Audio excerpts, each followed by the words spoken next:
starting with what was left of Mishimbogo, and then Naisula down to Kami.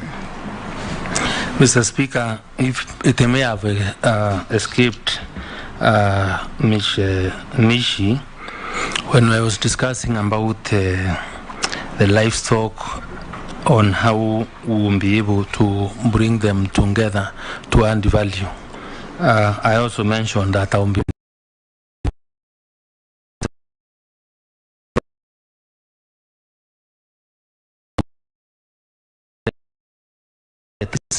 and we will not achieve adding value to them without us working together.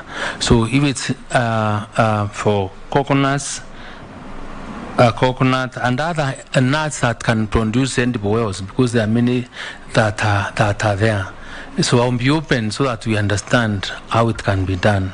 What costing? In any case, I think there is commitment from government to add value so that we can, within the value agricultural value chain, we can be able to get more. So because there is that goodwill, it's not something that we'll be starting. It's something that I will be following up with all the stakeholders so that we work together. And Aishula asked how on what our immediate plan to provide food.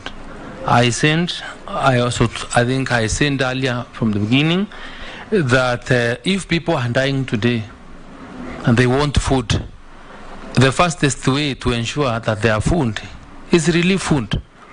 You can give them the relief food because that is what they require for now, as we organize ourselves to address the issue of lack of food in the medium term and the long term. Chair, mine was on the price of unga, because the relief one had been answered.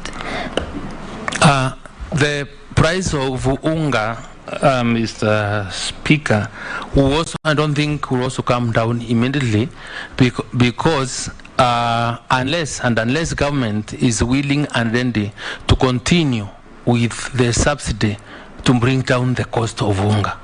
This is a matter that will be discussed, and once discussions are on, we will be alive to the fact that we really have to do something so that our people can be able to eat. And let me also take this opportunity to answer the question that was also raised by Mule, because that revolves around provision of food when brought about the issue of GMO. If you look at what informed the lift of ban of GMO, is that problem of lack of food.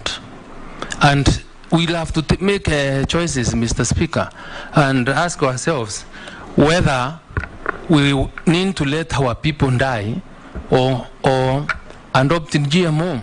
I have not seen anywhere there has been any scientifically published in any journal where GMO has been sent to really be harmful to human beings.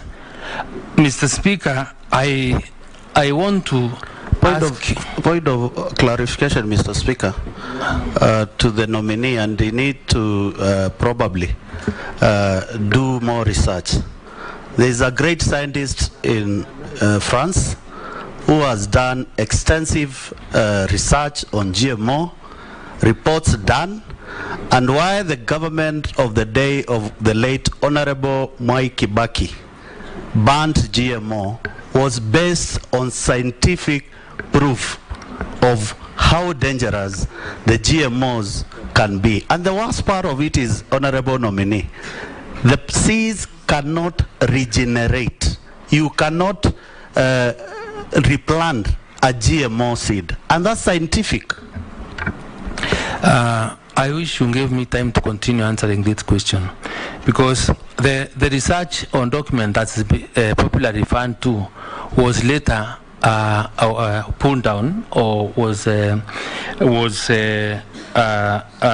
scientists sent, and this is the information that I have, because even in this country, our biosafety and the biotechnology experts that we have, and people must really be able to understand exactly what GMO is all about. GMO, from my layman's understanding, is the transfer of genetic material. And And the truth being that, and if our main problem is food, and I'm sure our government cannot be that careless to allow food that is harmful to our people. I want to be asking, Mr. Speaker, the experts, those that support, those that do not support the use of this GMO food, to really to have a discussion on us to agree on how we move forward. But as far as I am concerned, we must choose between what is a lesser evil. We travel quite often. You don't go to America. You can go to wherever. What we eat is GMO. Yeah, so we wait for our people to die, or we give them GMO